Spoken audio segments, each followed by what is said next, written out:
name's Wendy Dawson and I'm an artist and a jeweller, and today I'm going to show you how to cast using cuttlefish bones.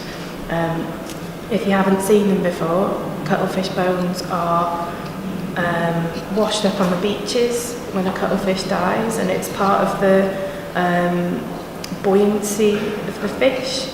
It's really light, soft material, it takes an impression really well, and people have been casting with this material for thousands of years.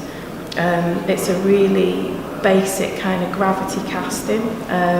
Some people can use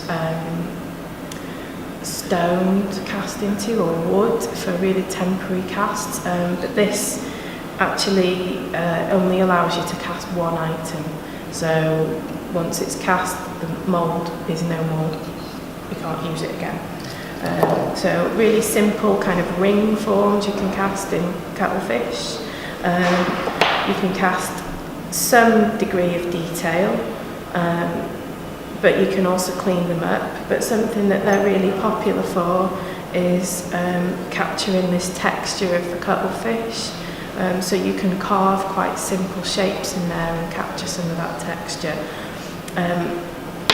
There are several ways that you can work with a cuttlefish. You can create a mould out of wood or out of wax, or you can use a ring that you've already got, or you can use small metal objects, plastic objects, and you can press them into the mould.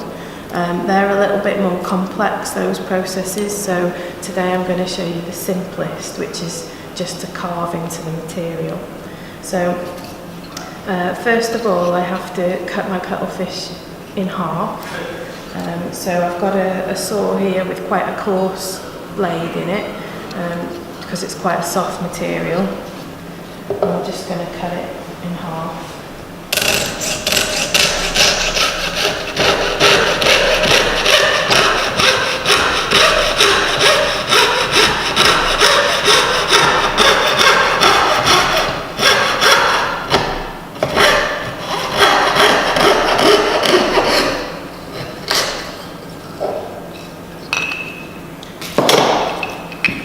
So what we aim to do is bring the two halves together. So we have to make the two surfaces flat.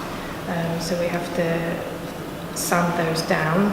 But first of all, I'm just going to trim that bit there, because as you can see it curves up a little bit, and that bit will just get in the way, so I'm going to trim the bottom.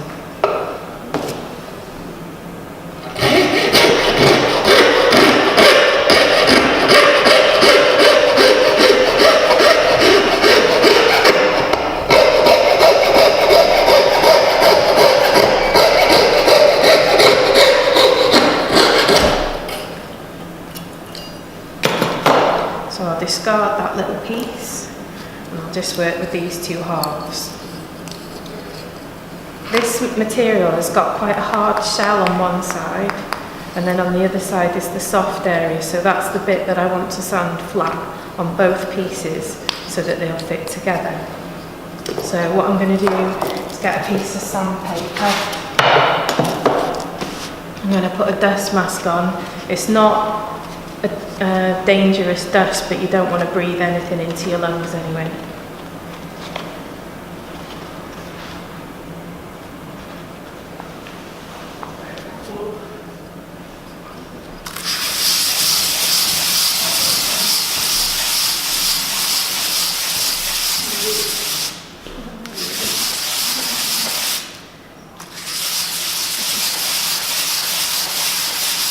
So I'm just circling the material on the sandpaper to level it off.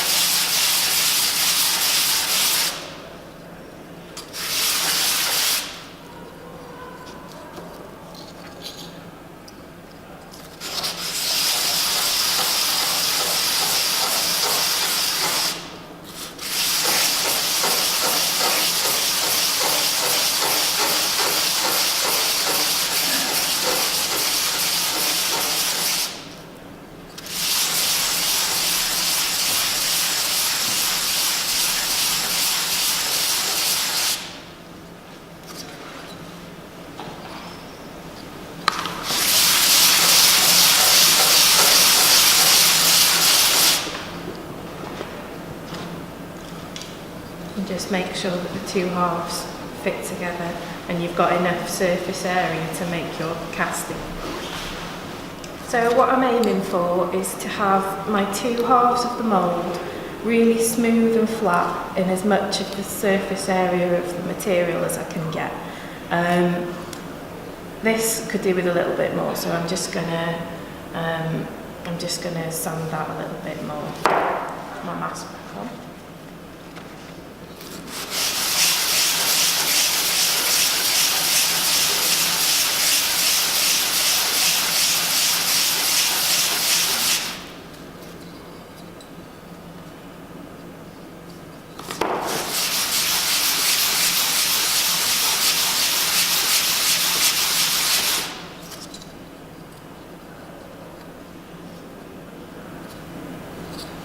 That looks fine. It's a little bit wavy, but it should be fine. You can use any surface to do this. If you're out in the garden doing it in the garage or something, you can use a concrete floor or something like that. So we're nearly there.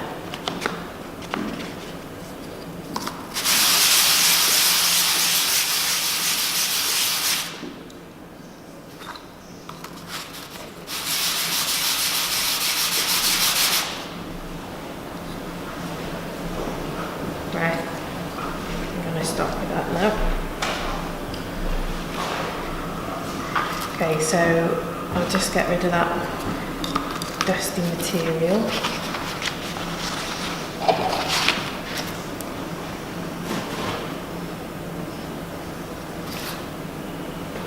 You cut that out,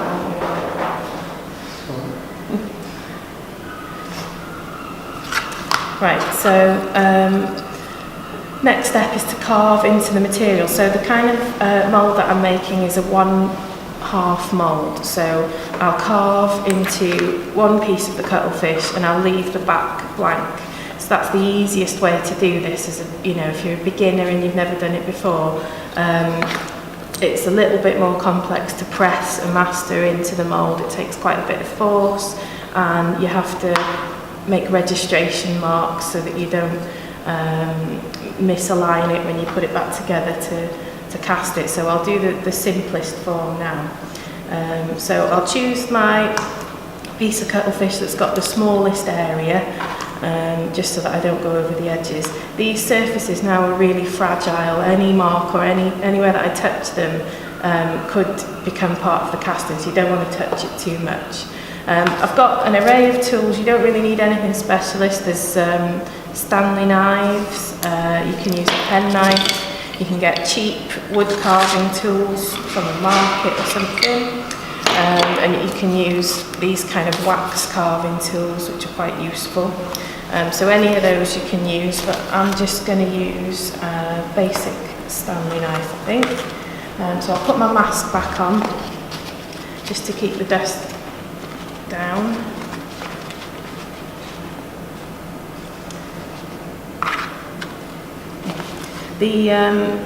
What we want to do is cut a casting channel into the material, so we'll draw it on there first so I can see where it's going to be,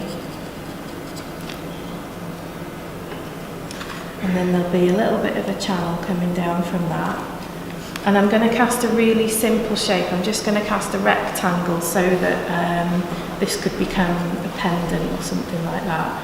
And the nice thing about casting really simple forms is that you get the texture of the material in the metal.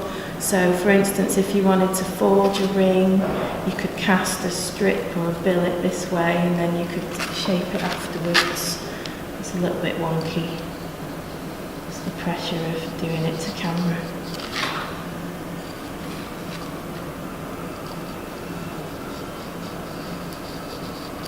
It's a really simple shape that I've just kind of sketched out there. And there's my edge lines. And I'm just going to carve this back now.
So I've got a really simple shape there now, and I can modify this. I can press shapes into it. So I've brought a few things that you could use to kind of embellish it. There's a little punch there that you can press into the middle, spots down the middle or something like that.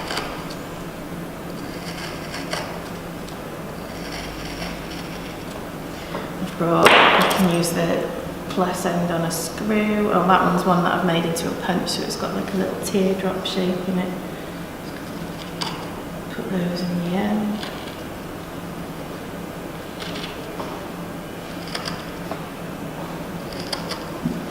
I've got a little rounded one. I could change the profile of the material a little bit.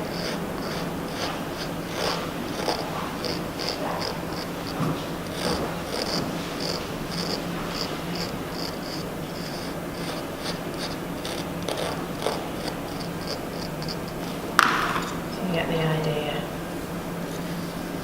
I did go over the edge a little bit, but I can file that off afterwards. So I've got a combination of carved kind of texture and also pressed texture. One thing that is really attractive with this material is the texture of the cuttlefish bone.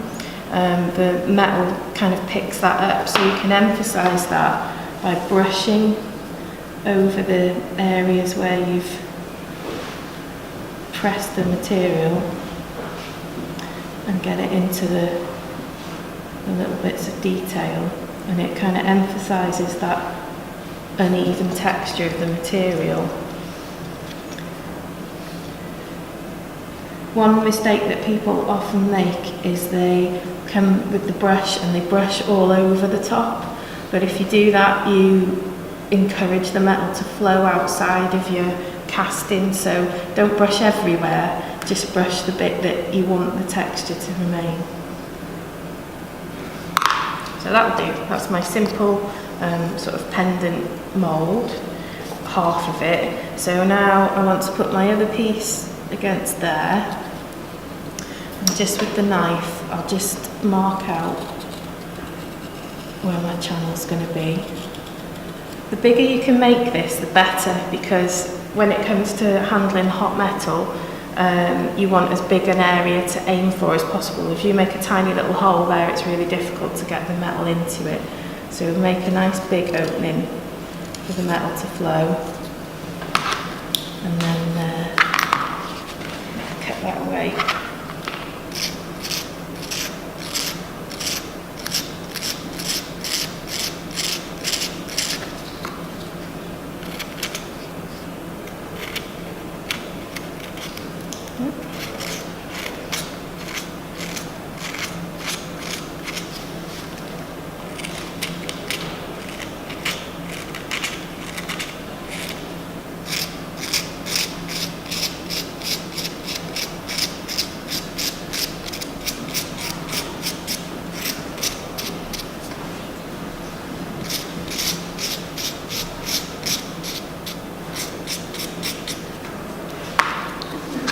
And I'll just bring those two pieces together. You can see the opening's quite narrow where the metal's got to flow through, so I'm going to broaden it a little bit on the top as well.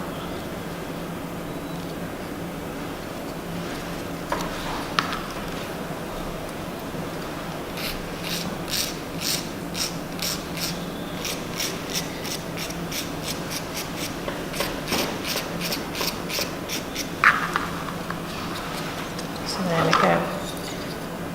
And then lastly, I'm going to wire it together. So a little bit of binding wire just to secure the whole lot.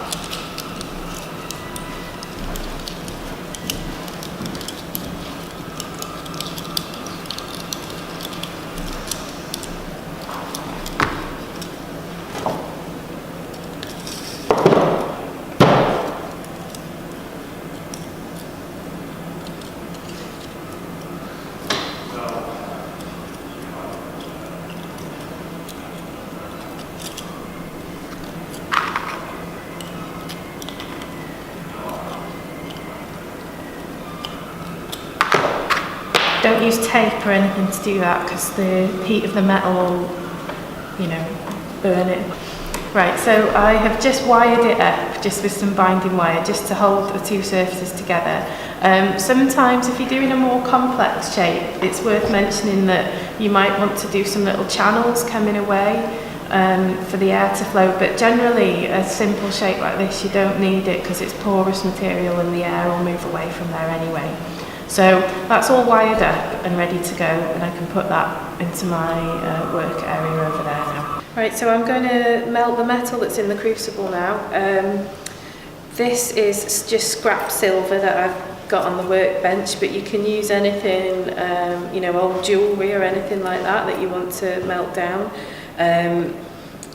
Just make sure that there's not too much solder in it, you know, not too many solder joints, so something that's fairly solid, because the solder will alter the purity of your casting.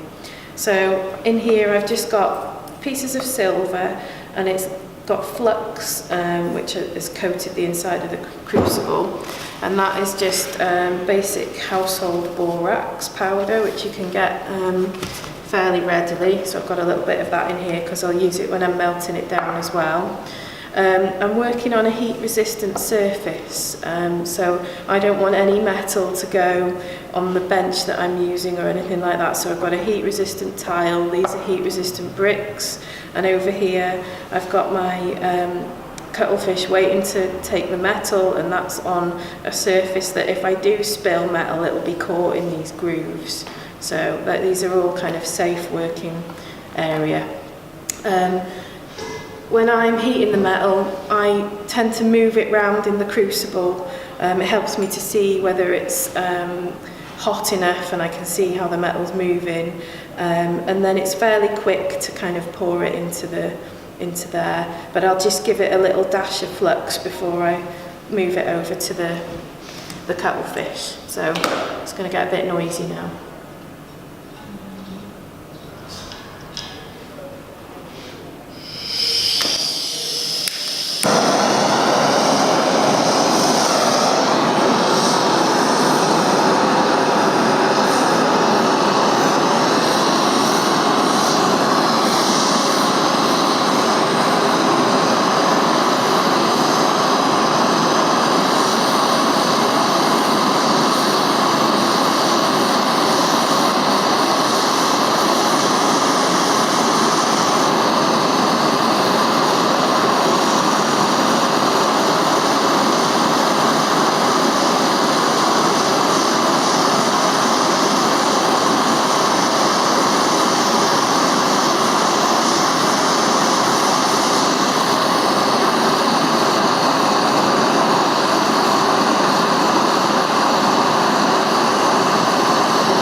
Okay, so our metal's gone into the mould, and then we just need to find out if it's worked. So it's still hot, all of this is hot, and this surface is hot, so just be careful. That's why I'm using the pliers instead of my hands. But we can cool it down quite quickly, so I'll just cut my wires away.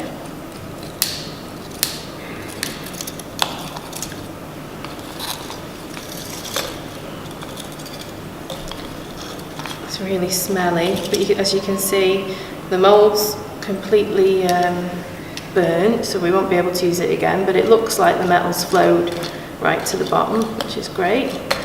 And there's our design. So what I'll do is just quench it in some water.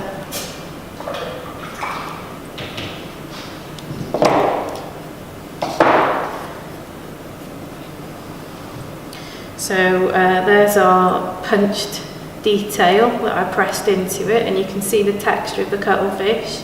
So the next stage in the process would be to clean it up, get all this soot off it, cut the sprue off the top with a piercing saw, take there's little sharp bits here on the edges that need to be filed away, but generally it doesn't need a lot of finishing. You can just use a wire brush on a Dremel and just polish up the raised areas, but you get quite a nice texture on there.